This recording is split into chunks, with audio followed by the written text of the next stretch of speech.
उत्तर प्रदेश के मुख्यमंत्री योगी आदित्यनाथ को लेकर पूरे देश में चर्चा है कि जब उनकी चलती है तो किसी की नहीं चलती है, और जब वो अपनी चलाते हैं और जब उनके आदेश आते हैं तो सिस्टम को, सरकार को, सबको सुधरना पड़ता है।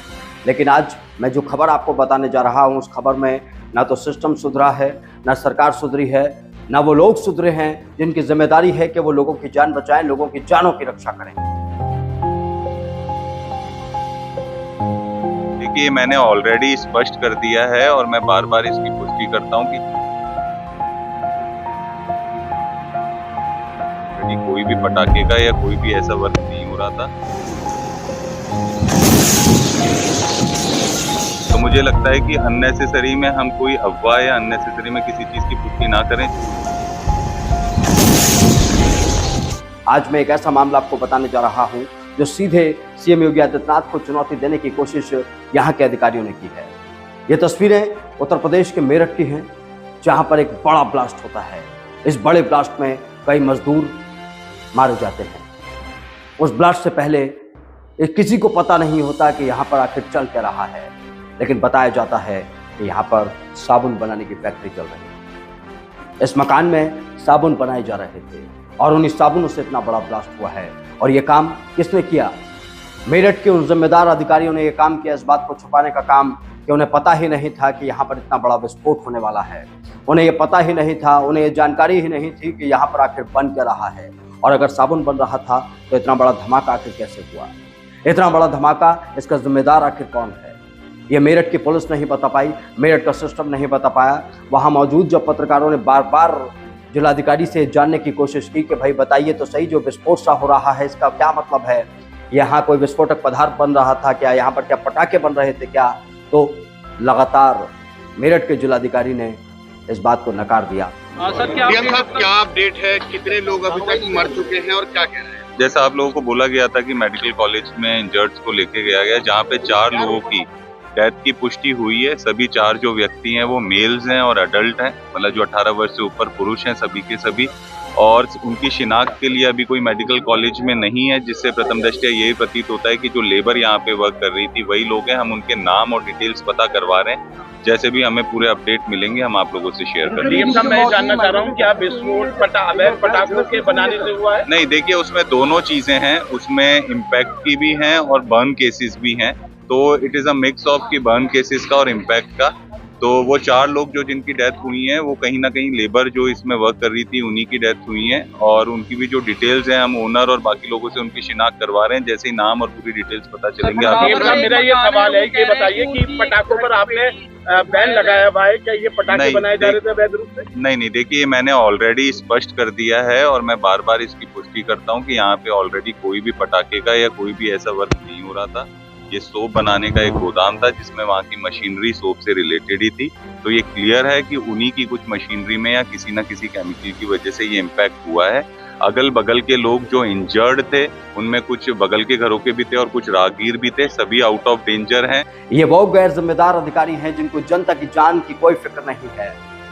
ये वो गैर जिम्मेदार अधिकारी हैं जिन्हें जनता से कोई सरोकार नहीं है। ये सिर्फ अपनी नौकरी कर रहे हैं और उसी नौकरी को बचाने के लिए ये वो सब कर रहे हैं जो इन्हें वाकई में नहीं करना चाहिए। मेरठ की इस फैक्ट्री में ब्लास्ट हुआ। मजदूर जो वहां पर काम कर रहे थे वो इसके मलबे के नीचे दब गए। मलबे के नीचे दब गए, लोगों को सूचना मिली, कोहराम मचा, आसपास के लोग आए और उसके बाद राहत बचाव कार्य शुरू किया गया। इस मलबे में दबकर कई लोगों की, कई मजदूरों की मौत हो गई। उनकी संख्या नहीं बता पाऊंगा मैं, क्योंकि संख्या बल अभी मेरे पास भी करेक्ट नहीं है, क्योंकि सिस्टम ही जब इस पूरे मामले में घोलमोल कर रहा हो तो संख्या बल मैं भी नहीं बता सकता हूँ। लेकिन ऐसा जबरदस्त ब्लास्ट हुआ कि यहाँ पर मजदूर मारे गए। अड़ोस पड़ोस का भी माहौल कुछ अलग तरीके का था। पुलिस पहुंची मौके पर, सिस्टम को देखा, संभाला और तमाम चीज़ों को सील कर दिया गया। लगातार जब अधिकारियों से पूछा गया कि भैया ये क्या था, अगर ये साबुन का गोदाम था और साबुन की फैक्ट्री बन रही थी, यहाँ पर साबुन बन रहा था, तो ब्लास्ट क्यों हो रहा है? वहाँ पर एक जेसीबी जो काम कर रही थी, उस दौरान जब राहत बचाव के कार्य किए जा रहे थे तब कैसा ब्लास्ट हुआ, आप देखिए तस्वीर में।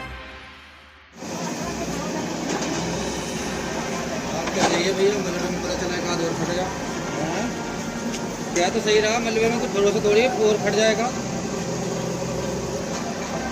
कोई निकाल लगा के वही रखते हैं तो मेरे को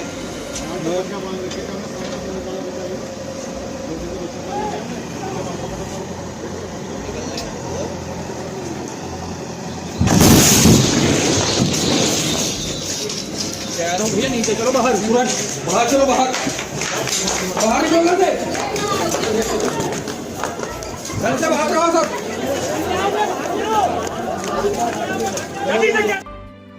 क्या साबुन से इतना बड़ा ब्लास्ट हो सकता है? क्या साबुन क्या ब्लास्ट का कारण बन सकता है? और अगर साबुन से ब्लास्ट हो जाता तो मुझे लगता है कि बहुत सारे देश के लोगों के घरों के बाथरूमों में भी ब्लास्ट हुआ होता। लेकिन ये ब्लास्ट किस चीज का है, ये समझिए जरा।